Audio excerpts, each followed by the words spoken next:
Hi guys and welcome back to the channel Deepak Yadav Education. Welcome to the Daily Hindu News and Editorial Analysis of 9th of July 2024. तो guys आज है तारीख 9 जुलाई 2024 और है Tuesday. देखेंगे आज के द हिंदू कंप्लीट न्यूज़पेपर को एनालाइज करेंगे। बट लेक्चर में आगे बढ़ने से पहले अगर आपको इस लेक्चर का पीडीएफ चाहिए तो क्या करना है, सबसे पहले डाउनलोड करना है टेलीग्राम, देन उसके बाद जाके सर्च बॉक्स में टाइप करना Deepak Yadav education UPSC. As you can see guys आपको ये वाला चैनल मिल जाएगा, इस पर क्लिक करना और जाकर इस चैनल को ज्वाइन कर लेना। यहाँ से आप डेली बेसिस पे इस लेक्चर के पीडीएफ को डाउनलोड कर पाएंगे।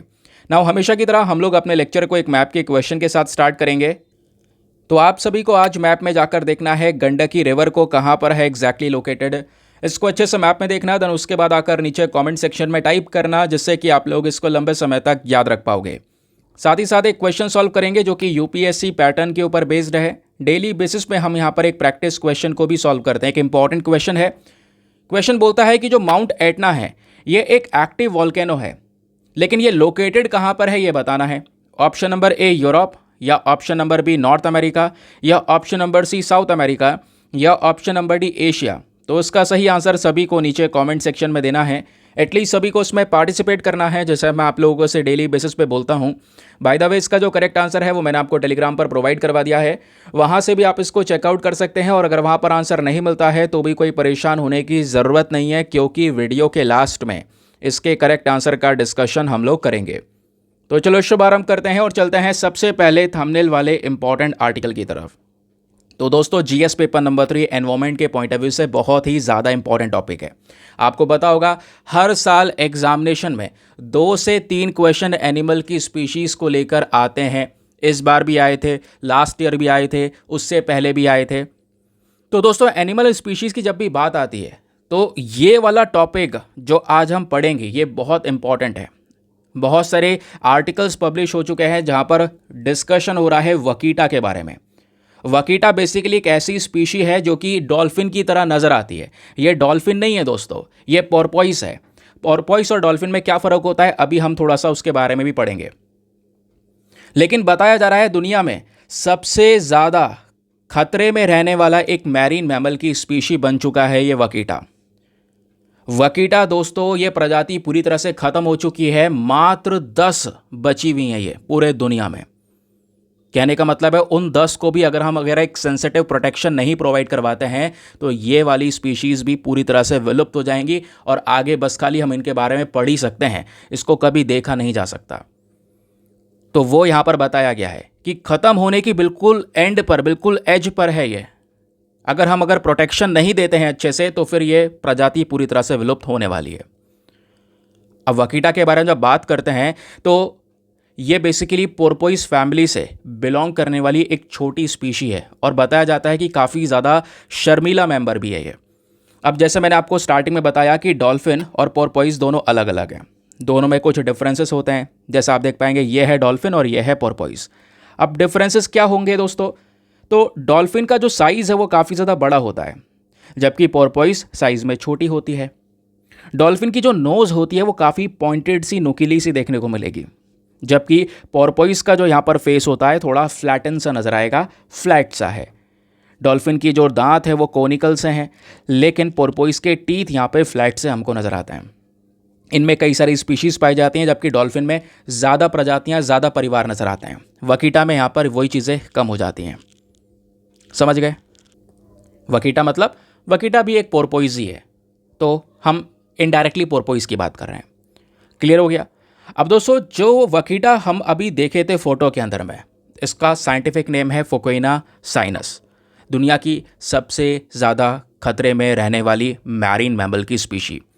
ये कहाँ पर पाई जाती है, तो करंट समय पर दोस्तों गल्फ ऑफ कैलिफोर्निया में आपको नज़र आएगी। गल्फ ऑफ कैलिफोर्निया कहाँ पर है, तो ये देखिए ऊपर है America, United states of America, नीचे है मेक्सिको, इनके बीच में लंबा चौड़ा बॉर्डर आपको नज़र आएगा। यहीं पर बीच में ये है आपका गल्फ ऑफ कैलिफोर्निया। ठीक है, ये वाला जो पर्टिकुलर रीजन है दोस्तों, यहीं पर इसी गल्फ ऑफ कैलिफोर्निया के अंदर में वकीटा की स्पीशी देखने को मिलती है। प्लस कई और भी मछलियों की प्रजातियाँ, श्रिम्स वगैरह पाई जाती हैं, लेकिन नॉर्मली आप वकीटा को नहीं देख पाओगे। लगभग 50 मीटर गहराई में यहाँ पर वो करंट समय पर रह रही है, ऐसा बताया गया है। इन वकीडास के अपने आप में स्पेशल फीचर्स आपको नजर आएंगे। साइज़ में काफ़ी ज़्यादा छोटे होते हैं, डॉल्फिन की तरह दिखाई पड़ती है, ये बताया गया। वकीटा को अगर आप देख पाएंगे तो फेस जो है काफ़ी फ्लैट सा है, कोई भी ऐसा चोंच वाली बीक वगैरह आपको नहीं नज़र आएगी। कलर इनका डार्क ग्रे होता है या फिर थोड़ा सा ब्लैक पैचेस हो जाते हैं शरीर के ऊपर में, या सबसे कॉमन तरीका इनको पहचानने का है कि इनके आंखों के किनारे एक रिंग बना हुआ होता है ब्लैक कलर का। ठीक है, ये यहाँ पर आप देख पाओगे, जैसे ये हो गई इनकी आइज़, लेकिन यहीं पर किनारे ये दोस्तों ब्लैक रिंग बना हुआ है। ठीक है, ये यहाँ पर इसकी एक सबसे बड़ी पहचान है। और दोस्तों यहाँ पे इनका कम्युनिकेशन करने का जो टेक्निक है ना, वो काफ़ी इंटरेस्टिंग है। बताया जाता है वकीटा जब दूसरे से कोई बातचीत करेगी, यानी कम्युनिकेट करेगी दूसरी अपनी स्पीशी से, तो वो क्या यूज़ करते हैं, वो ये टेक्निक यूज़ करते हैं, इकोलोकेशन। अब ये इकोलोकेशन क्या होता है, ज़रा इसको समझिएगा दोस्तों। यहाँ पर जो हमारी वकीटा है या दूसरी और डॉल्फिन की स्पीशीज़ भी होती हैं, वो लगातार हाई फ्रीक्वेंसी की जो वेव्स हैं वो जनरेट करती हैं। ये आप देख पाएंगे जो वाइट कलर की वेव्स हैं ना, ये सोनार वेव्स हैं। अब ये सोनार वेव्स यहाँ पर ये रिलीज़ कर रही हैं। ये सोनार वेव्स जाएंगी, सामने जो भी ऑब्जेक्ट होगा उससे टकराएंगी, टकराने के बाद दोस्तों यही वेव्स वापस से रिटर्न भी होंगी। तो वापस से रिटर्न जब होंगी तो इनको यहाँ पे उसके बारे में पता चलेगा, उसके बारे में जानकारी मिलेगी। इसी वजह से जो कई सारी डॉल्फिन होती हैं जो देख नहीं सकती हैं, वो अपना शिकार कैसे करती हैं, इसी एकोलोकेशन का यूज़ करके, है ना। वो वेव्स जनरेट करती हैं, सामने शिकार से टकराएगी वो वेव्स, और फिर उसके बाद वापस इनके पास आएंगी, इनको सिग्नल मिलेगा, फिर ये अटैक करेंगे। तो इस तरीके से यहाँ पर ये वाली टेक्निक का ये यूज़ करते हैं। और फिर ये भी बताया गया कि इनकी जो पॉपुलेशन है, क्योंकि ऑब्वियस सी बात है बहुत ही ज़्यादा खतरे में है, बिल्कुल ख़त्म होने वाली प्रजाति है, तो इसको IUCN में कहाँ पे रखा गया होगा। सिंपल सी बात है, आपको पता ही होगा, क्रिटिकली एंडेंजर्ड कैटेगरी में रखा हो गया। क्रिटिकली एंडेंजर्ड बिल्कुल लास्ट कैटेगरी है। Last category in the sense ये है कि यहाँ पे क्योंकि बताया जा रहा है केवल में दुनिया में 10 वकीटा बची हुई हैं, तो क्रिटिकली एंडेंजर्ड कैटेगरी में ही कवर करेंगे। और अगर ये 10 भी खत्म हो जाएंगी तो इसको एक्सटिंक्ट वाली लिस्ट में डाल दिया जाएगा, यानी ये प्रजाति पूरी तरह से विलुप्त हो गई है। अब इनकी पॉपुलेशन इतनी कम कैसे हो गई? शुरू से ही दोस्तों यहाँ पे लगातार इनको अटैक किया गया है। दूसरी चीज़ यहाँ पर बताई जा रही है, साइज़ में थोड़े छोटे होते हैं और गल्फ ऑफ कैलिफोर्निया में पाई जा रही है। और यहीं पर वकीटा की तरह एक और मछली की स्पीशी है जो कि पाई जाती है, जिसका नाम है तोतोआबा। क्या नाम है? तोतोआबा। तो ये वाली जो स्पीशी वकीटा की तरह साइज़ में भी है, ऐसी एज इट इज़ दिखाई पड़ती है। तो कई बार जो मछुआरे होते हैं वो तोतोआबा समझकर इस वकीटा को पकड़ लेते हैं या वकीटा को इस जाल में फंसा लेते हैं। और ये भी कहीं ना कहीं एक मेन डेडलिएस्ट कारण बना इन वकीटा स्पीशीज़ के लिए, ये बताया जा रहा है दोस्तों। समझ गए? तो इलीगल फिशिंग भी कहीं ना कहीं इनके लिए एक बड़ा कारण बनकर आई। तो करंट समय पर ये एक सबसे बड़ी प्रॉब्लम नज़र आई है। बताया गया पिछले 6 सालों के अंदर अंदर 90% यहाँ पर इनकी जो प्रजाति है उसकी समाप्ति हो चुकी है। पॉपुलेशन कहीं पर, ये पुराना आर्टिकल है इस वजह से यहाँ पर बताया जा रहा है 30 बची है। लेटेस्ट पॉपुलेशन, लेटेस्ट रिपोर्ट्स बता रही हैं कि केवल मात्र 10 बचे हुए हैं ये वकीटा। तो ध्यान रखिएगा, एक इम्पॉर्टेंट टॉपिक है ये, स्पेशली IUCN स्टेटस। चलिए आगे आते हैं नेक्स्ट आर्टिकल पर। आज के न्यूज़पेपर में दोस्तों बहुत सारे इंपॉर्टेंट टॉपिक हैं जो प्रीलिम्स के लिए इंपॉर्टेंट है, मेंस के लिए रिलेवेंट है, इवन इंटरव्यू के पर्सपेक्टिव से भी इंपॉर्टेंट है ना। आज फैक्चुअल बेस्ड एनालिसिस थोड़ा ज़्यादा होगा। और दूसरी बात ये भी ध्यान रखिएगा, ये जो द हिंदू न्यूज़पेपर एनालिसिस देख रहे हैं आप, ये बिल्कुल यूनिक है, बाकी सबसे अलग है। और कई सारे लोग नीचे कमेंट कर रहे हैं कि सर ये कौन सा न्यूज़पेपर है, उनको कोई आर्टिकल नहीं मिल रहा। देखो यहाँ पर द हिंदू न्यूज़पेपर जब आप ओपन करते हैं तो स्टार्टिंग में इंटरनेशनल एडिशन आता है। वही इंटरनेशनल एडिशन में आपको पढ़ा रहा हूँ, वो कॉमन है सबसे ज़्यादा दोस्तों, उसमें सभी जगह की आर्टिकल्स कवर की गई हैं, है ना। तो ये आज का ही अखबार है, डेली आपको जो हमारा डेली के बेसिस पर अखबार आ रहा है वही करंट बेसिस पर आपको सारी चीज़ें अपलोड करवाई जा रही हैं। ठीक है, आपको अपडेशन मिल रहा है, डेली के बेसिस पे मिल रहा है। जैसे ये वाला आर्टिकल आज के अखबार में पेज नंबर 3 पर प्रेजेंट है, जिसको GS पेपर नंबर 3 एनवायरमेंट के पॉइंट ऑफ व्यू से अगेन आप लिंक करेंगे। अब दोस्तों ये टॉपिक बहुत इंपॉर्टेंट होने वाला है ना। और यहां से UPSC क्वेश्चन पूछ चुका है, ध्यान रखना, आगे मैं आपको बताऊंगा कैसे सवाल बनाएं। तो बात क्या हो रही है कि पहली बार केरला के अंदर में एक कॉलेज है, वो सैंडलवुड गार्डन को सेटअप कर रहा है अपने कैंपस में। सैंडलवुड समझ रहे हो, चंदन की लकड़ी, तो उसका गार्डन यहाँ पर दोस्तों बनाया जा रहा है अपने कैंपस में। अमीर होने की निंजा टेक्निक, अभी बात करेंगे ऐसा क्यों बोल रहा हूँ। अब दोस्तों क्या है आर्टिकल के अंदर ये समझिए, यहाँ पे मेंशन किया गया कि जो कॉलेज है, college of applied science institute of human resource development के अंदर में आता है। ये केरला के अंदर प्रेजेंट है। तो इसके फर्स्ट ईयर डिग्री के जो स्टूडेंट्स हैं उन्होंने यहाँ पर अपने फ्यूचर को देखते हुए, फ्यूचर मजाक कर रहा हूँ, फ्यूचर को नहीं, यहाँ पे उन्होंने बस खाली इस सैंडलवुड को प्रोटेक्शन देने के लिए क्या किया है, ये जो सैंडलवुड है कैंपस के अंदर लगाए हैं। ये चंदन के, ये देख पाओगे छोटे छोटे पौधे इनके हाथ में है ना, ये पौधे यहाँ पर लगा रहे हैं, ठीक है। और इनका टारगेट है कि इन पौधों को बड़ा करना और पेड़ बनाना, है ना। और पहली बार दोस्तों केरला के अंदर में जो स्टूडेंट्स हैं वो इस प्रकार के काम कर रहे हैं, अपने कॉलेज के कैंपस में ही यहाँ पर सैंडलवुड गार्डन लगाने की कोशिश कर रहे हैं। और यहाँ पे जो टीचर्स हैं वो भी इन बच्चों की हेल्प कर रही हैं। तो वैसे ही कॉलेज में 4 साल के लिए रहने वाले हैं, तो ये पेड़ किसके लिए लगा रहे हैं? तो दोस्तों बच्चे भी चालू हैं, देखो आर्टिकल में ही मेंशन किया जा रहा है 4 साल के लिए लगाएंगे। तो स्टार्टिंग में जो ये पौधा लगा रहे हैं आज, ध्यान रखेंगे 4 साल तक तो ये इसकी देखभाल ही करेंगे। 4 साल में यहाँ पर ये पेड़ का रूप ले लेगा, फिर धीरे धीरे यहाँ पर ग्रो करने में थोड़ा और समय लगता है दोस्तों, और साल लगते हैं।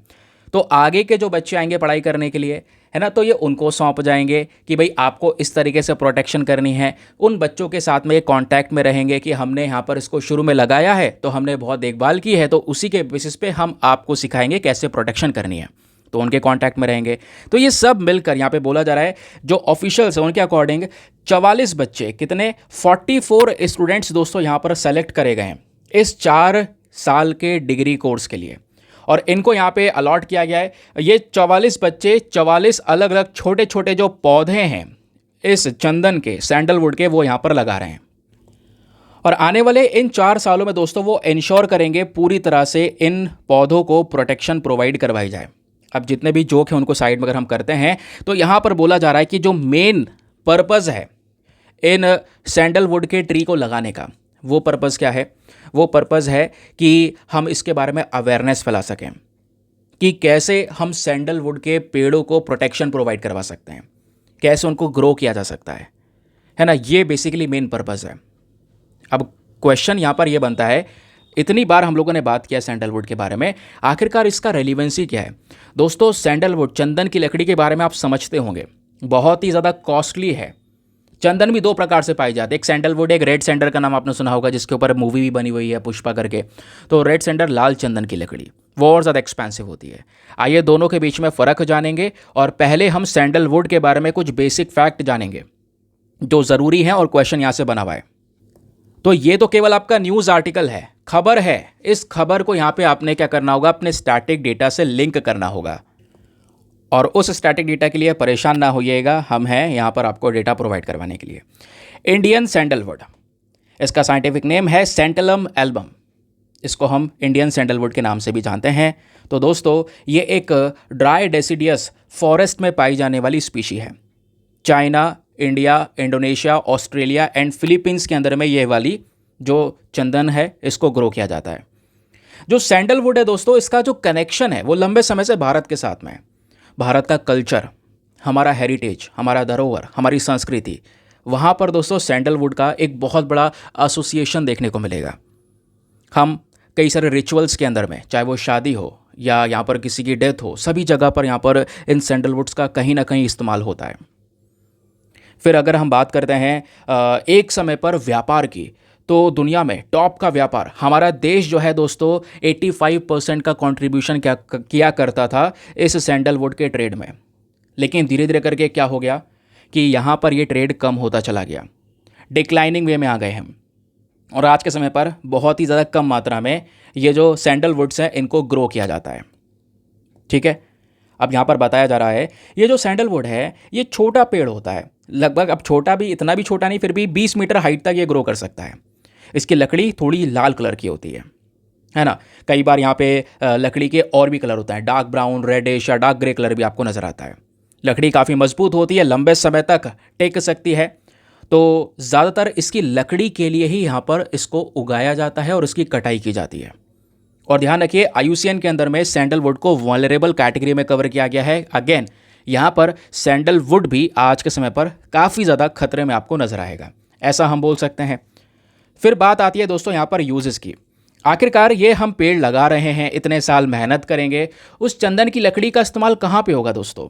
इंडिया में इसको चंदन के साथ साथ श्रीगंध के नाम से भी जानते हैं। इसके इस्तेमाल बहुत सारे हैं, ये शायद मुझे बताने की ज़रूरत भी ना पड़े। सैंडलवुड की एक स्पेशल जगह है भारत के ट्रेडिशन में, भारत के कल्चर में। जैसे मैंने आपको बताया, चाहे कितना भी शुभ अवसर हो वहाँ पर भी हम सैंडलवुड का इस्तेमाल करते हैं। स्पेशली फर्नीचर कार्विंग्स में भी सैंडलवुड का यूज़ हो रहा है। इवन दोस्तों यहाँ पर इस सैंडलवुड से सैंडल ऑयल यानी जो एक तेल है वो बनाया जाता है।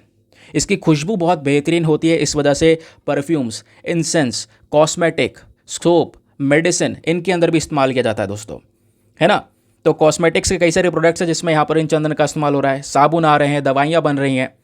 इस पेड़ की जो बार्क है इसमें टैनिन प्रेजेंट होता है और उस टैनिन से दोस्तों हम कई बार कलरिंग भी करते हैं।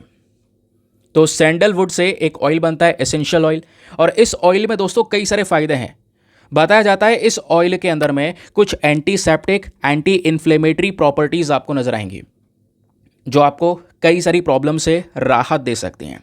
इसका यूज़ कर सकते हैं हम अरोमा थेरेपी के अंदर में। अरोमा थेरेपी बेसिकली वो थेरेपी होती है जहां पर एक इंसान के स्ट्रेस को कम किया जाता है, उसकी हाइपरटेंशन को कंट्रोल किया जाता है, घाव को यहाँ पर दोस्तों आराम दिया जाता है ना। तो उस पर्टिकुलर केसेस के अंदर भी यहाँ पर इस सैंडलवुड का यूज़ होता है।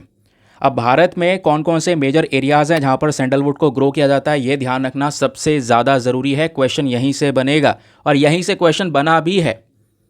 तो दोस्तों स्पेशली आंध्र प्रदेश, तेलंगाना, बिहार, गुजरात, कर्नाटका, मध्य प्रदेश, महाराष्ट्र, तमिलनाडु, ज़्यादातर आपको सदर्न स्टेट्स आपको नजर आएंगे। तो साउथ इंडिया में भी सैंडलवुड का सबसे ज़्यादा प्रोडक्शन किया जाता है, उसको ग्रो किया जाता है। अब थोड़ा सा दोस्तों सैंडलवुड मार्केट के बारे में भी बात कर लेते हैं। देखिए, सैंडलवुड की कई सारी स्पीशीज़ दुनिया में अवेलेबल हैं, चंदन की कई सारी प्रजातियां हैं, लेकिन जो इंडिया वाला सैंडलवुड है या ऑस्ट्रेलिया में जो पाया जाता है चंदन, ये सबसे ज़्यादा फेमस है। मार्केट में सबसे ज़्यादा वैल्यू ऑस्ट्रेलिया और भारत के ही सैंडलवुड की है। अगर हम दुनिया में देखेंगे तो भारत और ऑस्ट्रेलिया सबसे बड़े प्रोड्यूसर हैं सैंडलवुड के, और सबसे बड़ा मार्केट हमको कहाँ पे मिलता है? यूएस, चाइना, जापान के अंदर में। इवन भारत का डोमेस्टिक मार्केट भी सबसे बड़ा मार्केट है दोस्तों इस सैंडलवुड का। हम काफ़ी सारा सैंडलवुड खुद से कंज्यूम भी कर लेते हैं, समझ गए। तो ये तो बात हो गई चंदन की, चंदन के लकड़ी की। अब दोस्तों यहीं पर एक और प्रजाति आती है इसमें, वो कह सकते हैं रेड सैंडर। रेड सैंडर क्या है? लाल चंदन। लाल चंदन क्या है, ज़रा ध्यान से सुनिएगा, ये थोड़ा इंपॉर्टेंट है। जैसे हम बात कर रहे थे ना सैंडलवुड की, तो सैंडलवुड का साइंटिफिक नेम क्या है? इसका साइंटिफिक नेम है सैंटलम एल्बम, जबकि रेड सैंडर का जो साइंटिफिक नेम है वो है टेरोकार्पस सेंटिलिनस। ये भारत में ही पाई जाने वाली एक पेड़ की प्रजाति है जो स्पेशली भारत में ही केवल और केवल ईस्टर्न घाट्स में, जैसे यहाँ पर इंडिया का सदर्न स्टेट है ये, तो सदर्न स्टेट्स में आपके ये हो गए दोस्तों वेस्टर्न घाट्स और ये हो गए आपके ईस्टर्न घाट्स, है ना। तो हमारा जो ईस्टर्न घाट वाला पोर्शन स्पेशली ये यहाँ पर आंध्र प्रदेश में सबसे ज़्यादा ये रेड सैंडर की स्पीशी नज़र आएगी। ये जो स्पीशी है स्पेशली आंध्र प्रदेश के जंगलों में पाई जाती है। रेड सैंडर हाईली, यहाँ पे हाईली अगर हम बात करेंगे, रिस्ट्रिक्टेड है भारत के साउथ ईस्टर्न पोर्शन या साउथ इंडिया वाले पोर्शन में। और ध्यान रखिएगा एक बात और, रेड सैंडर जो हैं ज़्यादातर ड्राई क्लाइमेट में, जो हमारा ड्राई क्लाइमेट है उसमें ज़्यादातर ये ग्रो करते हैं, है ना।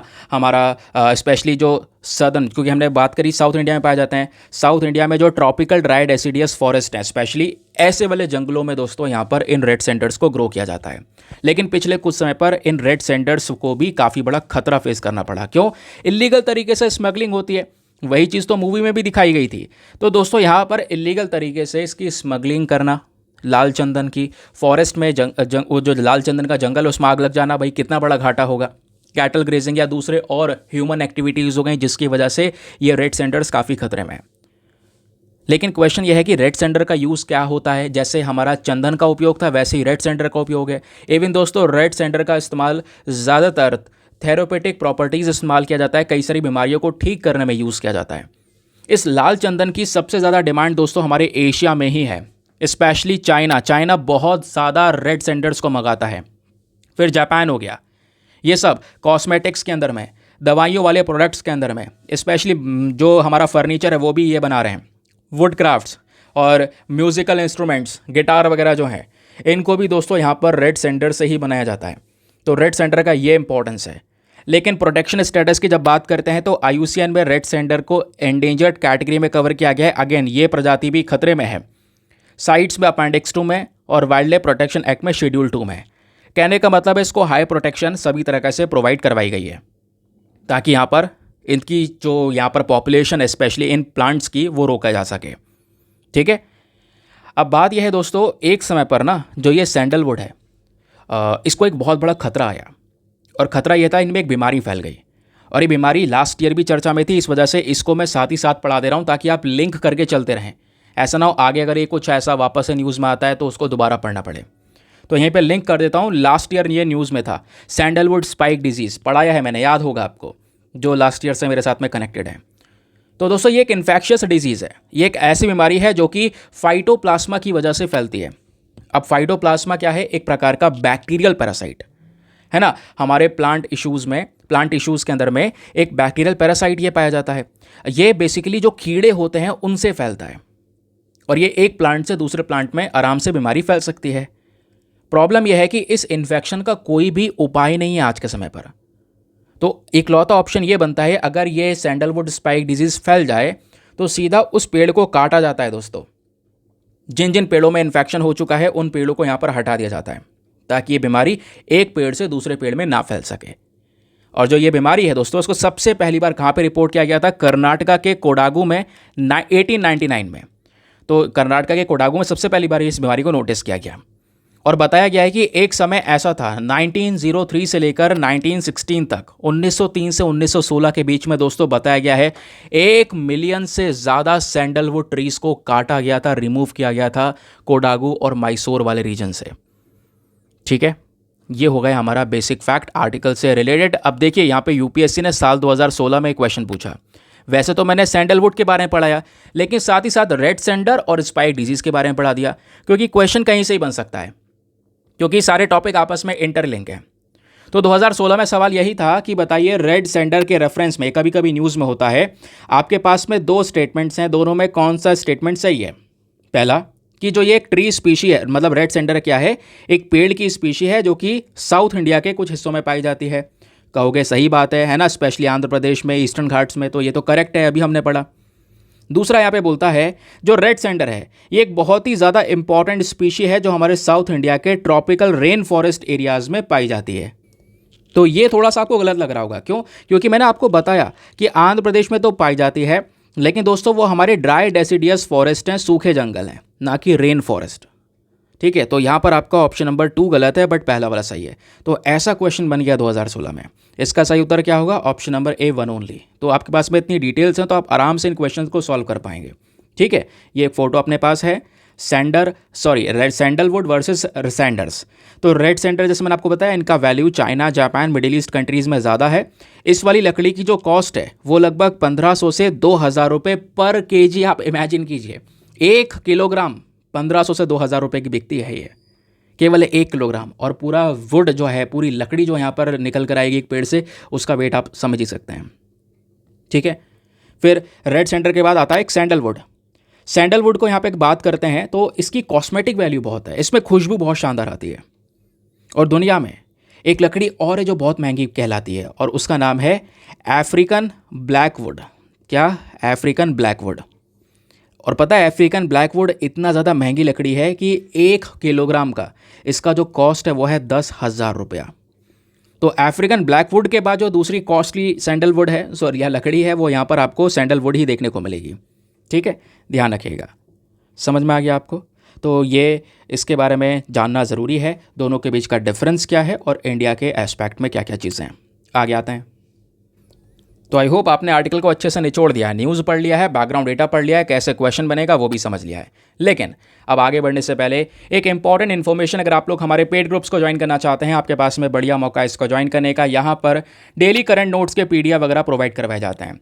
फॉर एग्जाम्पल, जैसे आपने अभी ये आर्टिकल देखा, इसके बाद और भी ऐसे बहुत सारे आर्टिकल्स डिस्कस करेंगे। सब में दोस्तों आपको भर भर के बैकग्राउंड डेटा मिलेगा, स्टैटिक डेटा मिलेगा जहाँ से क्वेश्चन बनता है। वही सब बैकग्राउंड डेटा आपको इस ग्रुप में एक PDF में कंपाइल करके दिया जाता है, एक ऐसा PDF बनाकर दिया जाता है जो प्रिंटेबल फॉर्म में है। कहने का मतलब है सीधा आपको प्रिंटेड नोट्स मिलते हैं डेली।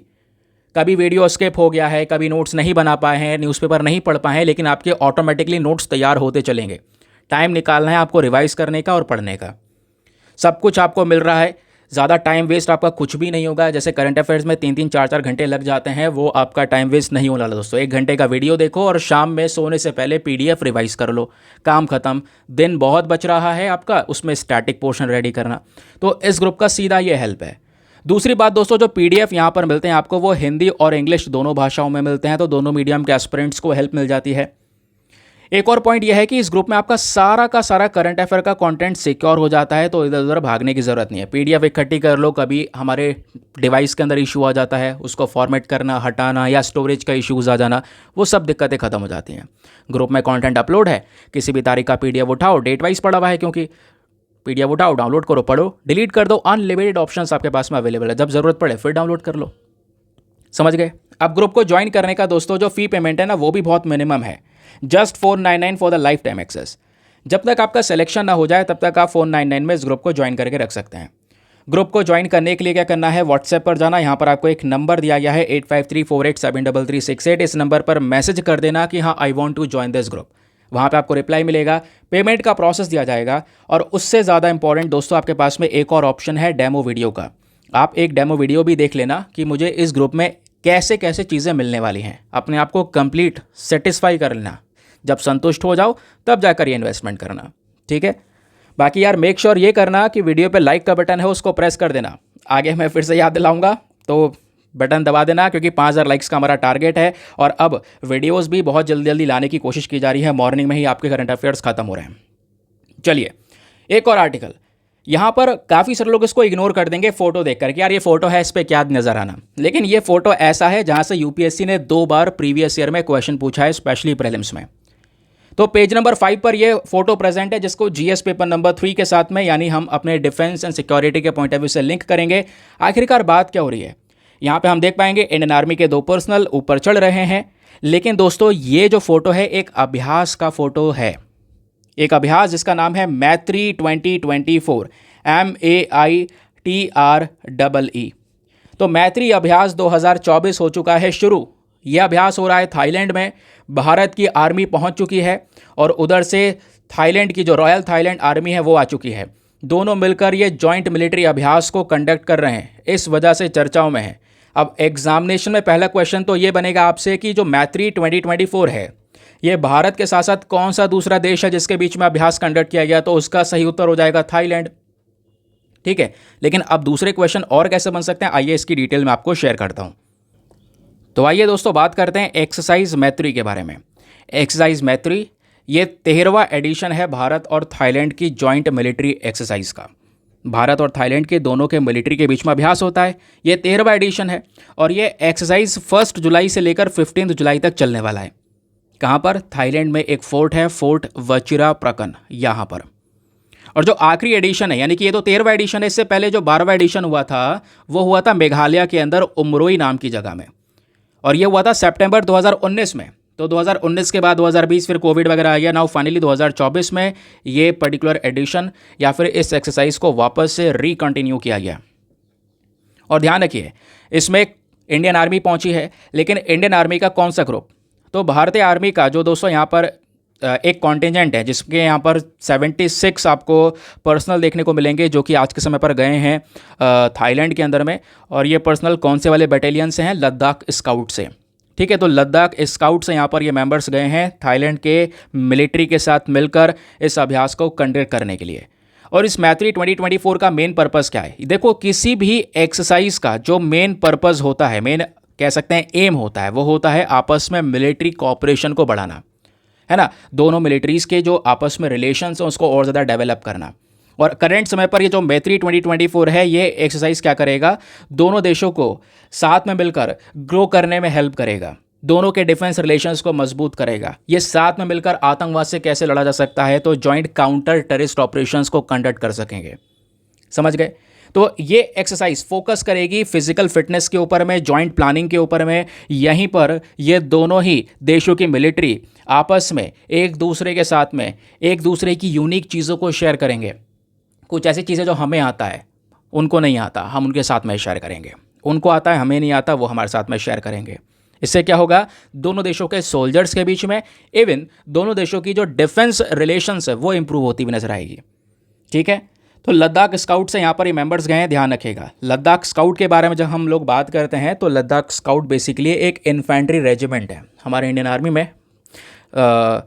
स्पेशली पैदल चलने वाला आपको यहाँ पर ये मेंबर्स देखने को मिलेंगे। और इस पर्टिकुलर लद्दाख स्काउट का ये जो रेजिमेंट है, इसका जो निक नेम है वो है स्नो वॉरियर या स्नो टाइगर्स के नाम से भी जानते हैं दोस्तों।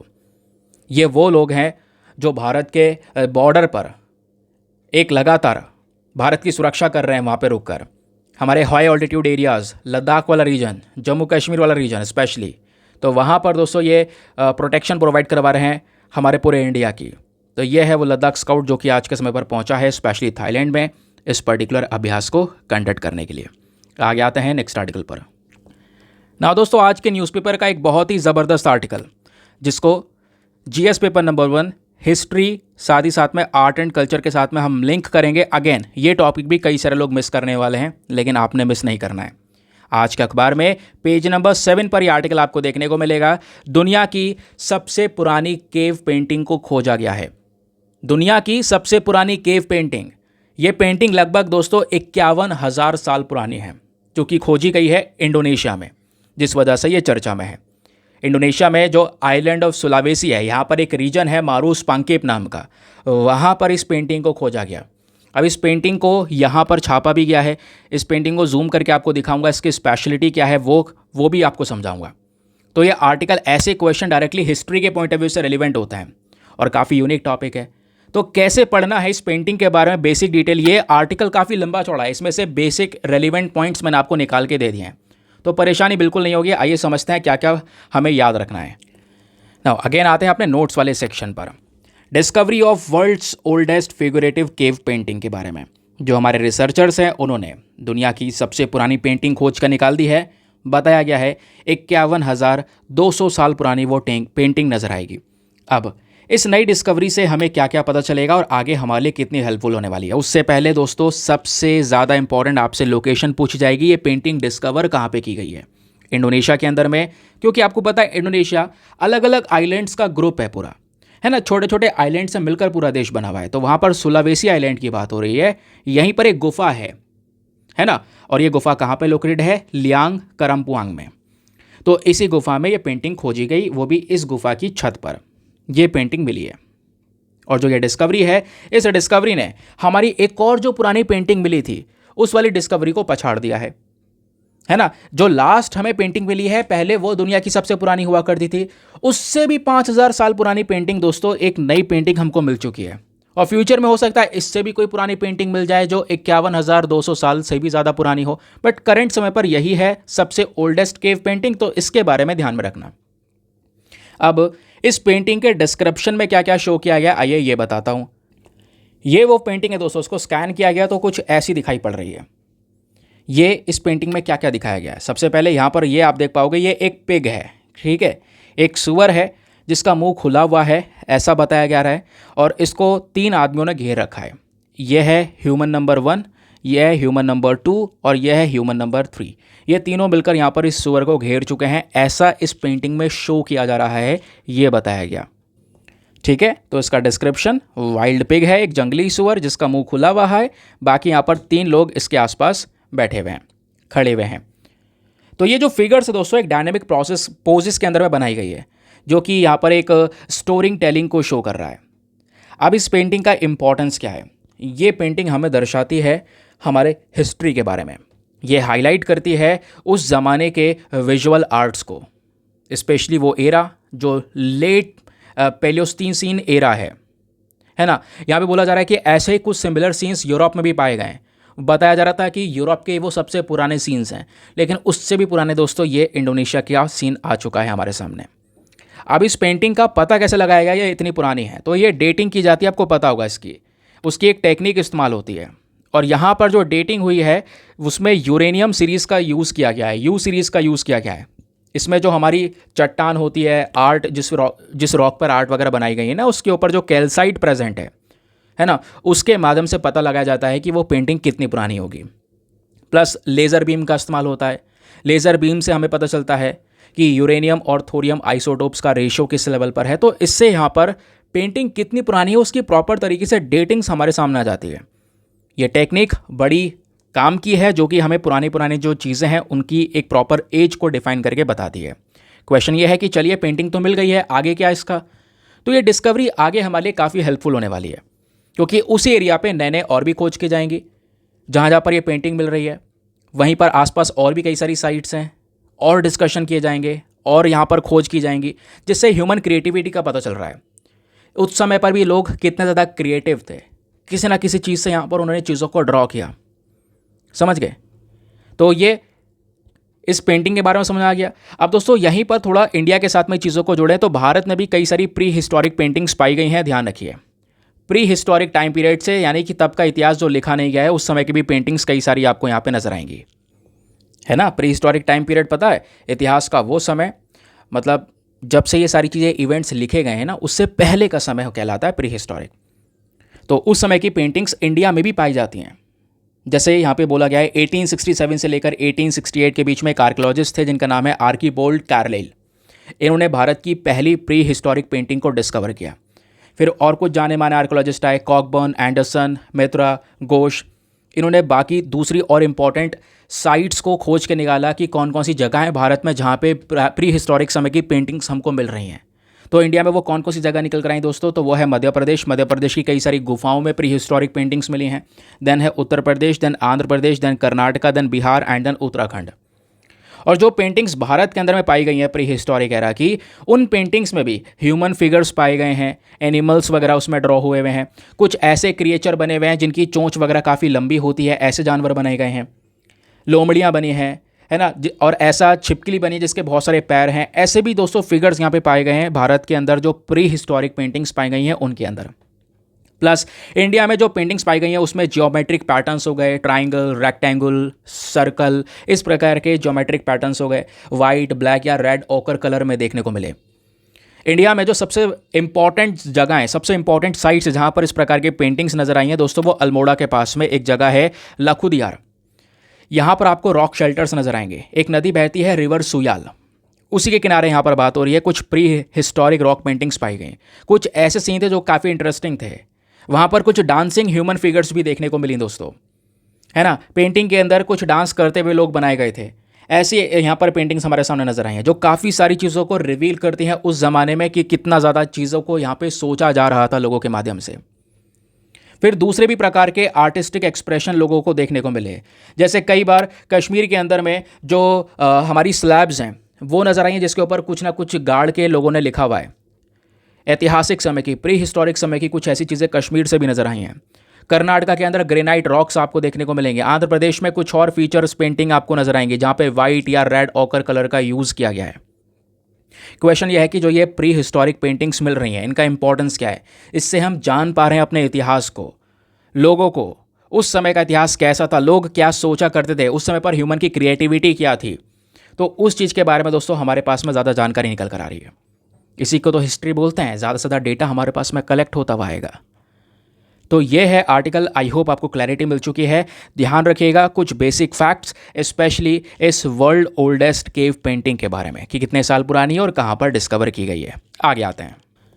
नाउ अगला आर्टिकल बहुत ही ज़्यादा इंपॉर्टेंट, सुपर इंपॉर्टेंट, आज के न्यूज़पेपर में पेज नंबर 12 पर प्रेजेंट है, जिसको हम जीएस पेपर नंबर 3 अपने इकोनॉमी वाले सेक्शन के साथ में लिंक करेंगे दोस्तों। ठीक है, इकोनॉमी के पेज पर आर्टिकल मेंशन है जहां पे बोला जा रहा है सरकार ने रीओपन कर दिया है production linked incentive scheme for the white goods till October 12। तो 12 अक्टूबर तक पीएलआई स्कीम ओपन कर दी गई है गवर्नमेंट के माध्यम से। तो इस आर्टिकल से 2 से 3 चीज़ें निकल कर आ रही हैं। सबसे पहले वाइट गुड्स क्या होते हैं? आपके वाइट गुड्स दोस्तों इस प्रकार के, वॉशिंग मशीन, फ्रिज, ये जो चीज़ें हैं ना इनको वाइट गुड्स बोलते हैं। और वैसे यहाँ पे ब्राउन गुड्स भी होते हैं, आगे बताऊँगा। तो पहली चीज़ तो वाइट गुड्स। दूसरा यहाँ पे पीएलआई स्कीम क्या होती है, प्रोडक्शन लिंक्ड इंसेंटिव स्कीम, क्या इसका स्टेटस क्या है, सरकार क्यों ये स्कीम ला रही है?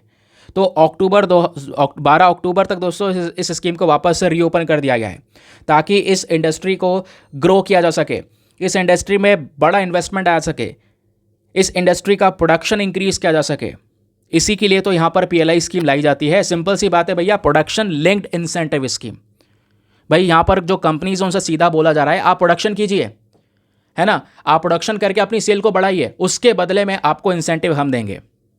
और इसके लिए यहाँ पर सरकार करोड़ों रुपया सेलेक्ट करती है। यहाँ पे आप देखिए दोस्तों 66 एप्लीकेंट्स हैं, है ना, जहाँ पर इन्वेस्टमेंट बताया जा रहा है और बोला जा रहा है कि कई हज़ारों करोड़ रुपए का जो यहाँ पर अनाउंसमेंट है वो किया गया है इस स्कीम के तहत, जो ये पैसा दिया जाएगा इन इंडस्ट्रीज़ के अंदर में, जिससे इंडस्ट्रीज़ ग्रो होंगी, मैन्युफैक्चरिंग बढ़ेगी, सेल बढ़ेगी, क्योंकि सब इसी पे फोकस करेंगे, उसी के बदले में यहाँ पर इंसेंटिव हमको मिलने वाला है। अब इस आर्टिकल का बेसिक डिटेल पता होना ज़रूरी है। एग्जाम में कुछ तरीके से अलग तरीके से क्वेश्चन बनेगा, कैसे बनेगा आइए आपको बताता हूँ। सबसे पहले तो दोस्तों ये याद रखना वाइट गुड्स क्या होता है ना। तो वाइट गुड्स यहाँ पे बेसिकली आपके हैवी कंज्यूमर ड्यूरेबल्स को बोलते हैं, है ना, या बड़े साइज़ के होम अप्लायंसेस जो पुराने ज़माने में स्पेशली वाइट कलर की आया करते थे। जैसे वॉशिंग मशीन पहले वाइट कलर की आती थी, अब तो खैर चीज़ें बदल रही हैं थोड़ा थोड़ा।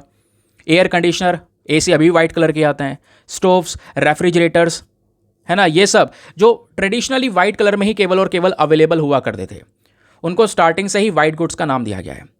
ये वो कंज्यूमर ड्यूरेबल्स आपको देखने को मिलेंगे, या वो आइटम्स देखने को मिलेंगे जिनको कह सकते हैं कि इनामल कोटेड शीट वाली स्टील से बनाया गया है, ठीक है। और इंडिया की वाइट गुड इंडस्ट्री कहाँ पे स्टैंड करती है, तो दोस्तों यहाँ पर जो एस मार्केट है उनका कहना यह है कि साल 2019 में ये जो हमारी वाइट गुड की इंडस्ट्री है वो 76,400 करोड़ को क्रॉस कर चुकी थी, 76,400 करोड़ के पार जा चुकी थी ये इंडस्ट्री। और अभी हमारा एक एक्सपेक्टेशन है, हम यहाँ पर एक अनुमान लगा के चल रहे हैं 2050 तक ये वाइट गुड की इंडस्ट्री हमारे देश की 1.48 लाख करोड़ को क्रॉस कर जाएगी। तो वाइट गुड्स क्या होते हैं ये समझ में आ गया। यहीं पर दोस्तों ब्राउन गुड्स का कॉन्सेप्ट भी ये ध्यान रखिए। ब्राउन गुड्स आपके वो आइटम्स है स्पेशली थोड़े हल्के कंज्यूमर ड्यूरेबल्स। वाइट गुड्स थोड़े भारी बड़े आइटम हो गए, है ना, जो बिजली से चल रहे हैं, लेकिन ब्राउन गुड्स जो हैं दोस्तों थोड़े हल्के हैं, जैसे computer, digital media player, TV, radios, ये आपके ब्राउन गुड्स हैं। तो ये हो गए आपके वाइट गुड्स, जिसमें आपका फ्रिज हो गया, रेफ्रिजरेटर मतलब वही हो गया, वॉशिंग मशीन वगैरह हो गई, और ये आपके ब्राउन गुड्स हो गए, समझ गए। Digital media player, computer, laptop, television, radio, ये सारी चीज़ें आपकी ब्राउन गुड्स हो गई। अब क्वेश्चन ये है कि इन्हीं इंडस्ट्री के लिए या इन्हीं वाइट गुड्स के लिए सरकार ने क्या किया है, अभी पीएलआई स्कीम को रीओपन कर दिया है 12 अक्टूबर तक। अब एक और क्वेश्चन आता है कि सर ये पीएलआई स्कीम क्या होती है, ज़रा इसको ध्यान रखिएगा दोस्तों, ये थोड़ा इंपॉर्टेंट कॉन्सेप्ट है आपके लिए। पीएलआई स्कीम को हम प्रोडक्शन लिंक्ड इंसेंटिव स्कीम बोलते हैं। ये सरकार का एक इंपॉर्टेंट इनिशिएटिव है जो आज से कुछ साल पहले शुरू किया गया। इस इनिशिएटिव का मेन पर्पज़ क्या है? इसका मेन पर्पज़ है हमारे देश में जो मैन्युफैक्चरिंग सेक्टर है उसको बूस्ट करना, उसको बढ़ाना, है ना। क्यों, कैसे बढ़ाया जाएगा? हम अपनी कंपनीज़ को, क्योंकि दोस्तों यहाँ पे कंपनी का जैसा परफॉर्मेंस होगा ना, कंपनी कितना प्रोडक्शन कर रही है ना, कितना सेल उसने बढ़ाया है, कितनी यूनिट्स को मैन्युफैक्चर किया है, तो उसके बेसिस पे कंपनी को इंसेंटिव दिया जाता है, उसकी परफॉर्मेंस के बेसिस पे। तो इससे क्या होगा, ओवरऑल कंपनी खुद जोर लगाएगी मैन्युफैक्चरिंग सेक्टर को और बूस्ट करने के ऊपर में, मैन्युफैक्चरिंग को इंक्रीज करने के ऊपर। तो पीएलआई स्कीम ऑटोमेटिकली क्या करती है, हमारे मैन्युफैक्चरिंग सेक्टर को बूस्ट करेगी। अब मैन्युफैक्चरिंग सेक्टर बढ़ेगा, एक्सपोर्ट भी होगा, फिर है ना, ऑब्वियस सी बात है, ज़्यादा प्रोड्यूस करेंगे, अपने देश की डिमांड पूरी करेंगे, फिर एक्सपोर्ट भी करेंगे। तो इससे क्या होगा, जो हमारा इंपोर्ट है, वो चीज़ जो हम इंपोर्ट कर रहे थे वो अब कम हो जाएगी, क्योंकि वही चीज़ हम अब एक्सपोर्ट कर रहे हैं और बना भी रहे हैं। तो ये है मेन पर्पस पीएलआई स्कीम का। तो इसलिए गवर्नमेंट लेकर आती है कि भैया आप काम कीजिए, इंसेंटिव हम देंगे, आप बढ़िया परफॉर्मेंस दो बस। तो ये जो स्कीम है इसके अंदर में बढ़िया पोटेंशियल होता है प्रोडक्शन को बूस्ट करने के लिए, नया रोजगार देने के लिए, एम्प्लॉयमेंट जनरेशन हो गया, इससे इकोनॉमिक ग्रोथ बढ़िया होती है। फिर बताया ये भी गया है दोस्तों कि साल 2021 के अंदर में सरकार ने 1.97 लाख करोड़ रुपए अनाउंस करे थे पीएलआई स्कीम्स के अंदर में, स्पेशली 13 अलग अलग सेक्टर्स के लिए। और वो 13 सेक्टर कौन कौन से थे? Auto component, automobile, aviation, chemical, electronic system, food processing, medical devices, metal and mining, pharmaceutical, renewable energy, telecom, textile, apparel and white goods. इन सभी इंडस्ट्रीज़ के लिए, इन 13 इंपॉर्टेंट सेक्टर्स के लिए साल 2021 में सरकार ने 1.97 लाख करोड़ रुपए का अनाउंसमेंट किया था कि भैया ये पैसा हम प्रोवाइड करवाएंगे इन इंडस्ट्रीज़ में, अगर आप प्रोडक्शन को बढ़ाते हो, अपना परफॉर्मेंस बेहतर देते हो। तो ये जो स्कीम है ये बढ़िया तरीके से काम कर रही है, स्पेशली कई सारे जो मिनिस्ट्रीज, डिपार्टमेंट्स है वो इसको इम्प्लीमेंट करते हैं। पीएलआई स्कीम ध्यान रखिएगा, इसका सबसे इंपॉर्टेंट इम्पैक्ट होता है हमारे माइक्रो स्मॉल मीडियम एंटरप्राइजेस के ऊपर में। अब पीएलआई स्कीम का परफॉर्मेंस कैसा रहा है, कुछ आइडिया है या कुछ डेटा है कि बढ़िया काम हो रहा है या नहीं हो रहा है, ज़रा ये डिस्कस कर लेते हैं दोस्तों। तो पता ये चला है कि हाँ, एक्सपोर्ट के अंदर में तो बढ़ोतरी मिली है, भाई मोबाइल सेक्टर में अगर हम देखें तो मोबाइल हैंडसेट के एक्सपोर्टर के मामले में भारत बढ़िया एक्सपोर्टर बनकर आया 2023 में। 2023 में इंडिया ने 90,000 करोड़ रुपए का एक्सपोर्ट किया है, जबकि पहले 2021 में केवल 45,000 करोड़ का एक्सपोर्ट हुआ था। तो ये एक्सपोर्ट बढ़ा है केवल और केवल इस इंडस्ट्री में पीएलआई स्कीम अनाउंस करने के बाद। इसी प्रकार का बेसिकली यही सिनेरियो फार्मा इंडस्ट्री में भी नजर आया दोस्तों। तो इंडिया आज के समय पर 35 अलग अलग API that is active pharmaceutical ingredients बना रहा है। ये एपीआई वो चीज़ें हैं जिसका यूज़ करके दवाइयाँ बनाई जाती हैं। तो 35 एपीआई दोस्तों इंडिया खुद बना रहा है। एक समय पर ये 35 एपीआई हम इंपोर्ट किया कर रहे थे चाइना से या दूसरे देशों से, स्पेशली चाइना से। तो यहाँ पर भी अगेन ये फार्मास्यूटिकल इंडस्ट्री में पीएलआई अनाउंस किया गया और इस स्कीम के बेसिस पे मैन्युफैक्चरिंग हमने बढ़ाई, इससे इंपोर्ट घट गया। भाई जो इंपोर्ट हो रहा था सामान वो खुद बना रहे हैं आज हम, समझ गए। यह है फ़ायदा इस स्कीम का। तो इस स्कीम की वजह से एक्सपोर्ट्स यहाँ पर इंक्रीज हुए हैं, large number of jobs create हुई हैं, ये भी यहाँ पर मेंशन किया गया है दोस्तों। भले ही यहाँ पर जो शुरुआत है वो स्लो है, क्योंकि जब ये स्कीम लेकर आई गई थी तो उसका मेन टारगेट था 7 सालों में 6 मिलियन जॉब्स हम प्रोवाइड करवाएंगे, लेकिन केवल 3 लाख जॉब जनरेट हुई हैं। लेकिन जो स्टार्टिंग है वो स्लो है, लेकिन तेज़ी से दोस्तों यहाँ पर क्या होगा, आने वाले समय पर काफ़ी सारी चीज़ें चेंज होती भी नजर आएंगी। फिर यहाँ पर यह भी बोला जा रहा है कि हाल ही की जो कुछ खबरें आई हैं, रीसेंट न्यूज़ जो आई हैं, उसमें यह मेंशन किया गया हमारी केंद्र सरकार ने अभी इस साल के लिए 2024 की बात कर रहा हूँ दोस्तों मैं, 2024 में अक्टूबर तक लगभग 4,415 करोड़ रुपए यहाँ पर अनाउंस करे हैं अलग अलग सेक्टर्स के लिए अपने इस फ्लैगशिप स्कीम के अंदर में। और अभी यहाँ पर इसमें से कुछ इंडस्ट्रीज़ के लिए अलग अलग अनाउंस कर रहे हैं। जैसे अभी यहाँ पे हमने देखा वाइट गुड्स के लिए अलग अनाउंस हो रहा है, फिर दूसरे और सेक्टर्स के लिए अलग अलग यहाँ पर वो अनाउंस कर रहे हैं। ठीक है, तो ये यहाँ पर मेंशन किया गया है। वैसे इस पूरे साल के एंड तक यहाँ पे बात करेंगे तो सरकार का टारगेट है कि वो लगभग 11,000 करोड़ रुपए खर्चेंगे अपने इस पीएलआई स्कीम में, जिसके बेसिस पर हम अपने इंडस्ट्रीज़ की मैन्युफैक्चरिंग को बढ़ाने के ऊपर फोकस करेंगे, अपने इंडस्ट्रीज़ को ग्रो करने के ऊपर फोकस करेंगे। प्लस सरकार ने ये भी बोला है कि जो एम्प्लॉयमेंट जनरेशन है डायरेक्ट और इनडायरेक्ट, ये भी दोस्तों यहाँ पर जनरेट होता हुआ नजर आएगा। लगभग 6.78 लाख के आसपास एम्प्लॉयमेंट जनरेशन होता हुआ देखने को मिलेगा। ठीक है, तो ये कुछ बेसिक डिटेल्स पीएलआई स्कीम के रिगार्डिंग पता होनी चाहिए, इकोनॉमी का रेलेवेंट कॉन्सेप्ट है। आगे आते हैं। फिर जब हमने पूरा न्यूज़पेपर घूम ही लिया है तो लास्ट में पेज नंबर 1 पर भी जाएंगे। अब देखो पेज नंबर 1 पे एक आर्टिकल प्रेजेंट है। अब आर्टिकल नहीं है यार, एक फ़ोटो था, इस वजह से हमने थोड़ा एंड में लिया इसे। ये फ़ोटो अगेन इंपॉर्टेंट है। ये फ़ोटो आपको दिख रहा है, ये कहाँ का है दोस्तों? ये मुंबई का फ़ोटो है। बारिश भयानक हो रही है, उस ये मूसलाधार बारिश को बोलते हैं टॉरेंशियल रेन। रिसेंटली एक क्वेश्चन पूछा था प्रैक्टिस का, याद होगा। तो मुंबई में टॉरेंशियल रेन हुई है, जिसकी वजह से जो पवई लेक है, पवई लेक, ये पवई लेक दोस्तों यहाँ पर ओवरफ्लो हो रही है। और ओवरफ्लो होने के साथ साथ ये आप देख पाएंगे जो ये झील है इसका पानी बाहर आ गया और जो लोग हैं वो आज के समय पर भीग रहे हैं। तो इस वजह से पवई लेक चर्चा में है। तो एग्जाम के पॉइंट ऑफ व्यू से इस पवई लेक के बारे में कुछ बेसिक फैक्ट्स ज़रूर से पता होना चाहिए। पेज नंबर 1 पर ही आर्टिकल ये पर्टिकुलर फोटो प्रेजेंट है। तो दोस्तों महाराष्ट्र में एग्जैक्टली ये आपको ये पॉइंट देखने को मिलेगा जहाँ पर पवई लेक हमको देखने को मिलती है।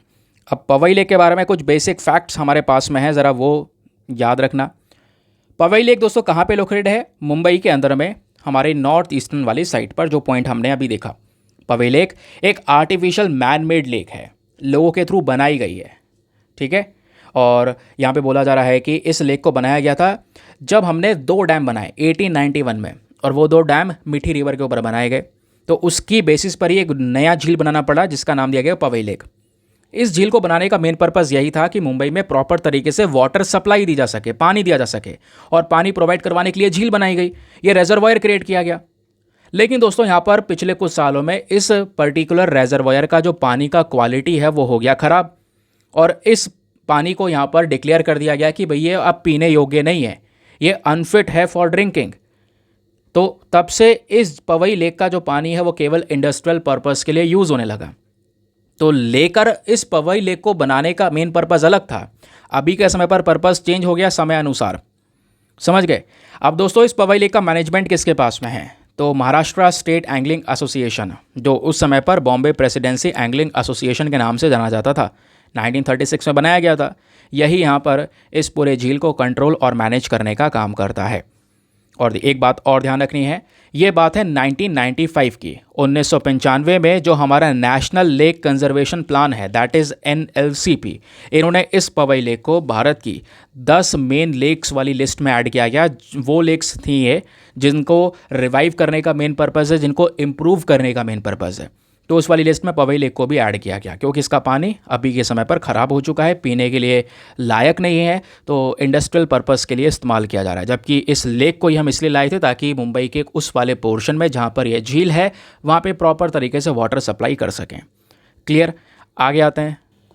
तो मज़ा आ रहा है ना दोस्तों? पूरे न्यूज़पेपर को अच्छे से आप निचोड़ रहे हो कि आर्टिकल क्या है, बैकग्राउंड क्या है, जीएस से आपने सीधा सीधा अपना जीके जो स्टैटिक डेटा है वो भी कनेक्ट कर दिया है। अब आते हैं एडिटोरियल पर। जितने शॉर्ट न्यूज़ है वो तो डिस्कस कर लिए, एडिटोरियल डिस्कशन पे आएंगे। आज के न्यूज़पेपर में पेज नंबर 8 पर एक लौता आर्टिकल रेलिवेंट, एक लौता एडिटोरियल इंपॉर्टेंट है। ये दो राइटर ने मिलकर इस एडिटोरियल को लिखा है और जीएस पेपर नंबर 2 हेल्थ से आप लिंक कर पाएंगे। बात हो रही है HPV वैक्सीन के बारे में। HPV वैक्सीन समझ रहे हो, ह्यूमन पपिलोमा वायरस वैक्सीन। तो यहाँ पर सर्वाइकल कैंसर और HPV वैक्सीन के बारे में बात हो रही है दोस्तों। सर्वाइकल कैंसर के केसेस रुक नहीं रहे हैं। भारत जो ये गर्ल्स हैं, स्पेशली लड़कियां हैं, इनको यहाँ पर ये वैक्सीनेशन दे रहा है आज के समय पर। लेकिन यहाँ पर जो टाइमिंग है वो हमें प्रॉपर तरीके से मैनेज करनी होगी ताकि इस वैक्सीन की इफ़ेक्टिवनेस को बनाई जा सके। वो राइटर ने एक्सप्लेन किया है। अब आइए एक एक करके मैं आपको राइटर के हर एक पॉइंट ऑफ व्यू को शेयर करूँगा और बेसिक फैक्ट्स आपको बता दूंगा इस आर्टिकल से रिलेटेड, जहाँ से क्वेश्चंस बनेंगे।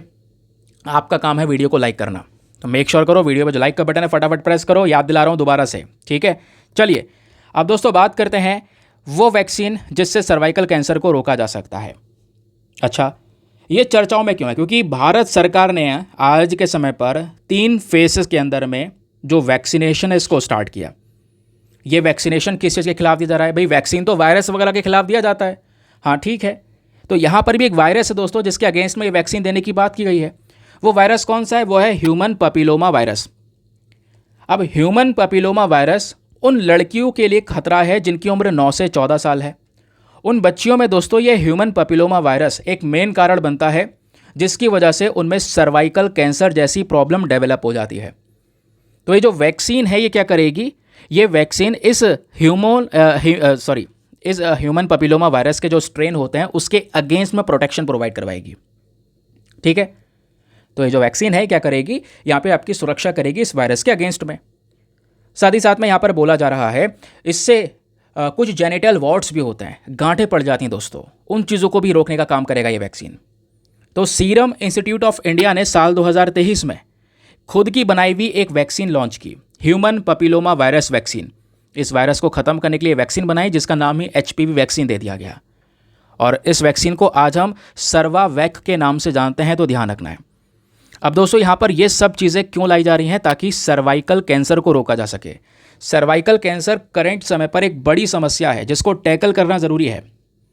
ध्यान रखिए, सर्वाइकल कैंसर की जब बात होती है तो ये एक वेमेन के सर्विक्स वाले पोर्शन में डेवलप होता है। अब सर्विक्स क्या होता है ये आप देखिए। तो दोस्तों यहाँ पर यह आप देख पाएंगे एक वेजाइना का एंटीरियर व्यू है। ये वेजाइनल वॉल हो गई, यहीं पर यह है सर्विक्स। और इस सर्विक्स में जो कैंसर टिश्यूज़ हैं ये बढ़ने लगते हैं, क्योंकि कैंसर कब होता है? जब एबनॉर्मल तरीके से आपके सेल्स बढ़ने लगें। तो यहीं पर इसी सर्विक्स में कैंसर टिश्यूज़ हमको नज़र आते हैं, तो ये कहलाता है सर्वाइकल कैंसर। तो वेमेन के सर्विक्स वाले पोर्शन में ये सर्वाइकल कैंसर डेवलप होता है। और ध्यान रखिएगा ये चौथा सबसे कॉमन टाइप का कैंसर है जो महिलाओं में नज़र आता है ना? जो दुनिया भर में, मतलब कहने का मतलब है दुनिया में चौथा कॉमन कैंसर है ये। बाकी इंडिया की बात करेंगे तो इंडिया में दूसरा सबसे कॉमन कैंसर है, सबसे कॉमन प्रॉब्लम है जो महिलाओं में नज़र आती है। और ये भी ध्यान रखना है, मतलब दुनिया में जितने भी केसेस आते हैं सर्वाइकल कैंसर के, उसमें भारत का सबसे बड़ा कंट्रीब्यूशन है। यानी भारत के ऊपर सबसे बड़ा बर्डन है करंट समय पर इस सर्वाइकल कैंसर का। जो भी 4 डेथ हो रही हैं सर्वाइकल कैंसर की वजह से दुनिया में, उसमें से 1 डेथ इंडिया से हो रही है। ये खुद लेंसेट की स्टडी यहाँ पर इस चीज़ को मेंशन करती है।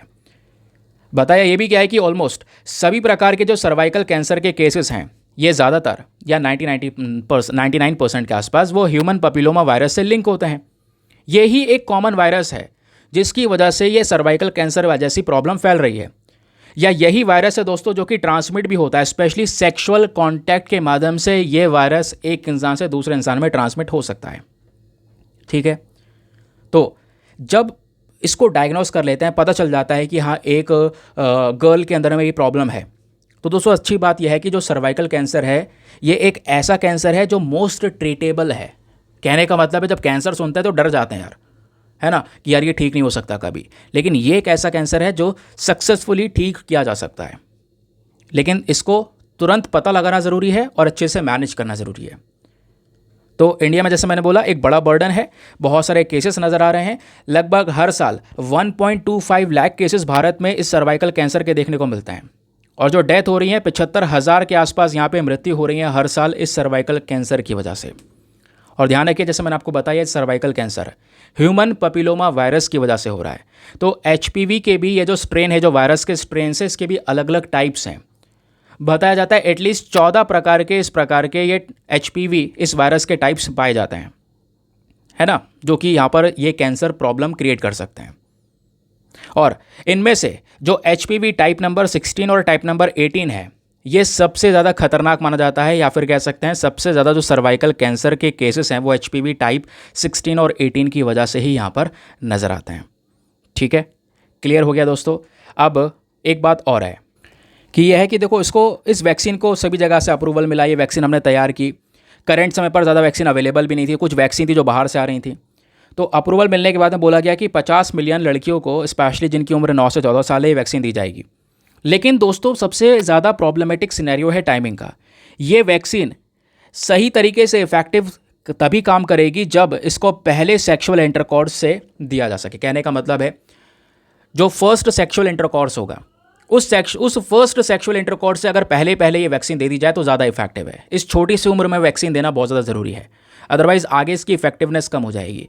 तो इसी टाइमिंग का इशू है, और इनको जल्द से जल्द ये वैक्सीन प्रोग्राम्स के थ्रू हमें प्रोवाइड करवाने होंगे, ये यहाँ पर राइटर ने एक्सप्लेन किया हुआ है। तो सर्वाइकल कैंसर का यहाँ पर ये टाइमिंग का इशू क्या है वो आपको पता चल गया। बाकी सर्वाइकल कैंसर का पूरा स्थिति क्या है वो मैंने आपको बता दिया है। ना दोस्तों आते हैं एक और आर्टिकल पर। यह आर्टिकल मैंने अलग से ऐड किया है, डाउन टू अर्थ का। ठीक है, कभी कभी मैं कुछ ऐसे रेलिवेंट टॉपिक ऐड कर दिया करूँगा, ये रेलिवेंट है दोस्तों, इसको बिल्कुल भी स्किप नहीं किया जा सकता, इस चक्कर मैंने ऐड कर दिया। यहाँ पे ये टॉपिक आपका जीएस पेपर नंबर 3 एग्रीकल्चर से लिंक कर पाएंगे, जीएस पेपर नंबर 1 ज्योग्राफी से लिंक कर पाएंगे। बात हो रही है कॉफ़ी के प्राइसेस के बारे में।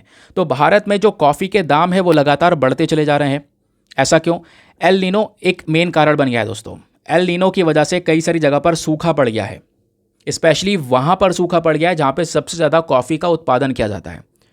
तो दुनिया में स्पेशली वियतनाम हो गया, ब्राज़ील हो गया, ये वो कंट्रीज़ है जहाँ पर सबसे ज़्यादा कॉफ़ी का प्रोडक्शन होता है।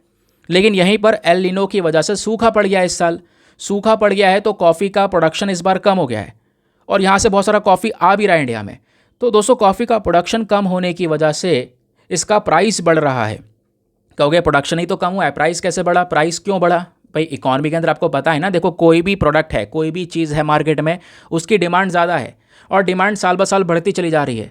लेकिन अचानक से उसका प्रोडक्शन कम हो जाए तो वो थोड़ा सा आइटम है लेकिन डिमांड ज़्यादा है, उसकी डिमांड ज़्यादा है, सप्लाई कम है, तो ऑब्वियस सी बात है ऑटोमेटिकली उस पर्टिकुलर प्रोडक्ट के जो प्राइसेस है वो बढ़ जाएंगे, वो महंगा हो जाएगा, उसी को इन्फ्लेशन बोलेंगे। तो वही पर्टिकुलर केस करंट समय पर ये कॉफ़ी के प्राइसेस के साथ में हो रहा है। अब थोड़ा सा बेसिक डिटेल्स इसके पीछे की जाननी ज़रूरी है। तो वैसे तो ये सीन क्या है मैं आपको बता चुका हूँ। यहाँ पे दोस्तों कॉफ़ी भी आपको पता है 2 प्रकार की पाई जाती हैं, है ना।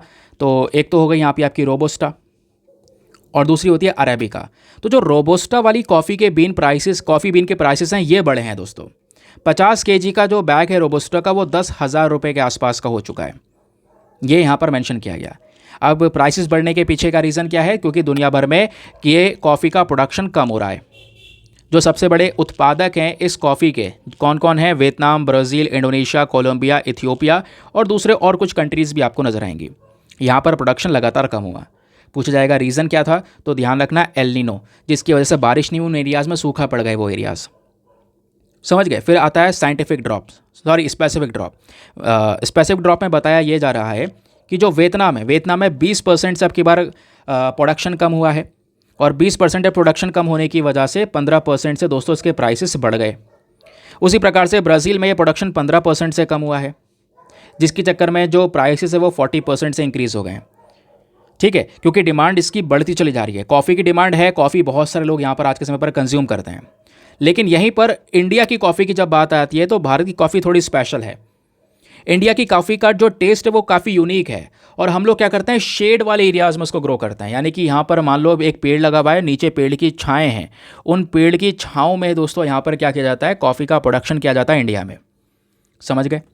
तो इंडिया के कॉफ़ी के प्रोडक्शन की जब बात हो रही है तो भारत की जो कॉफ़ी होती है ये एक बिल्कुल फाइनेस्ट कॉफ़ी मानी जाती है, जो शेड वाले रीजन में, यानी डायरेक्ट धूप में नहीं उगाई जाती, पेड़ वगैरह जो होते हैं उनकी छाँव में उगाई जाती है। और यहाँ पे कॉफ़ी की दो स्पीशीज़ होती हैं, एक है अरेबिका और एक है रोबुस्टा। तो भारत में सबसे ज़्यादा जो कॉफ़ी का प्रोडक्शन होता है वो कर्नाटका में होता है। कर्नाटका में जो कोडागु नाम की जगह है, कूर्ग वाला जो रीजन है स्पेशली, है ना, यहाँ पर 70% इंडिया की कॉफ़ी ग्रो की जाती है। फिर कर्नाटका के बाद केरला, देन तमिलनाडु, ये यहाँ पे आपको सदर्न स्टेट्स देखने को मिलेंगे जहाँ पे कॉफ़ी का प्रोडक्शन सबसे ज़्यादा होता है। और इन सदर्न स्टेट्स के अलावा भी दोस्तों हमारे देश में कई और भी रीजन्स है जहाँ पर कॉफ़ी प्रोड्यूस की जाती है। स्पेशली नॉन ट्रेडिशनल एरियाज़ में आपका आंध्र प्रदेश आता है, देन ओडिशा आता है ना। उसके अलावा थर्ड रीजन क्या है, आपके नॉर्थ ईस्टर्न स्टेट, जिसमें असम, मणिपुर, मेघालय, मिजोरम, त्रिपुरा, नागालैंड, अरुणाचल प्रदेश, ये वो रीजन्स है यहाँ पर भी कॉफ़ी प्रोड्यूस की जाती है।